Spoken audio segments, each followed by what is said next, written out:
So let me get this straight. The shoes that released today, they were sold out already before we even started. All right, let's just start the show. Welcome to the Heat Check. I am your host, Jacques Slade, and things lead right to basketball with the first drop of the Nike PG 2.5. Not the first drop of that shoe, but the first drop of today. We've actually seen quite a few colorways of the shoe, and it seems like Nike has a few more up their sleeve. You can grab this pair for the usual $110 and what they're calling a racer blue colorway over at Finish Line.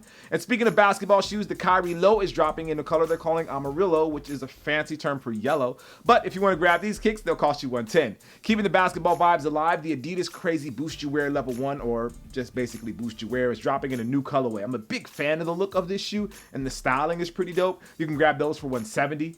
If you're looking to get something brand new, the folks over at New Balance are dropping 3 colorways of the New Balance X90 V2. These first popped up a few weeks ago online, and they look pretty nice. Definitely more of a lifestyle play than a running play. You can grab those for $110. On the sold out front, I don't even know why I'm actually talking about these, but the Air Jordan 3 Fyknit released today. They're completely sold out already online, but they would have cost you $200. All right, moving ahead to Thursday. That's when things get really interesting. Adidas has a few colorways for both men and women of the POD system. Again, these are mad comfortable with the mix of boost and the high rebound EVA at the forefoot. And the best part is they're only $110. You can grab all of those colorways over at Finish Line. Speaking of crazy colorways, PUMA is dropping the RSO in men's and women's colorways as well. PUMA has been making an effort to really step up their game in the men's department, and I like it. You can grab these for men or women for $100. Over on the Nike side of things, they have a bunch of interesting sneakers happening for women. First up is the Air Force One Jester. These come in 4 different colorways and are a very unique look for that classic silhouette. You can grab those for $110. They will also be dropping the Nike Air VAPORMAX 2 Mach in 2 separate colorways. 2 Machs, the 2 and Mach, you get it. Women are getting a lot of love this week, basically, and those are $200. If you wanted to pick up something premium, Nike Sportswear is dropping the Air Max 95 and the Air Max 90. These are the usual silhouettes, but Nike upped the ante on those models a little bit. You can grab those for $160 and $130 respectively.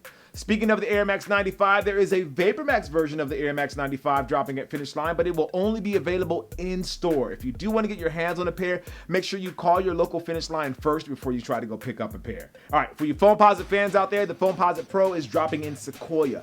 Finish Line doesn't often get the Foamposite Pro, but it's nice that they're getting this pair. Those will cost you $230. Jumping back into the women's side of things, Converse has the Hello Kitty collection, which contains a few classic Converse models. The collection actually looks pretty cool, and the costs range from about $50 up to $100, depending on which model you pick up. All right, looking at the releases for Friday, there are actually 2 basketball-related kicks that you should definitely be checking out. First up is the Nike Zoom KD11. The buzz around Kevin Durant's latest shoe, it hasn't really been as crazy as the shoes in the past, though I hear that these perform really well on the court. This colorway is black, but it's really the chlorine blue and Persian violet that really make this model pop. You can grab those for $150 when they drop on Friday. Keeping with the celebrity or big athlete-endorsed sneakers, the COOGI One Protro in the Star Power colorway is scheduled to release on Friday. As you can see, the base of the sneaker is white with that really nice leather, but they accent it with black and red as well to kind of finish off the package. If you plan on grabbing those, plan to split with $175. On Saturday, we get a little bit of love from Adidas and Pharrell with a new collection from the singer, or producer, I should say. The collection is called the Solar HU, or Solar Hue, and includes the NMD as well as the Tennis V2. For this collection, Pharrell took inspiration from East Africa, where running is deeply ingrained into the culture. And if you want a piece of this collection, the NMD will cost you $250, while the Tennis V2 will cost you $130. Finishing up the releases for this weekend is the Air Jordan 4 in the Raptors colorway. Nike isn't officially calling it a Raptors colorway. In fact, they're just calling it black and court purple, but if you look at the Raptors and you look at this shoe, you pretty much know where the inspiration comes from. Expect those to cost you $200. All right, so that's going to do it for the show today. Make sure you check the links down below for more information on all the sneakers that I mentioned in the video. I am Jacques Slade. This is the Heat Check presented by Finish Line, and as always, guys, I appreciate you. I'll see you soon. Peace.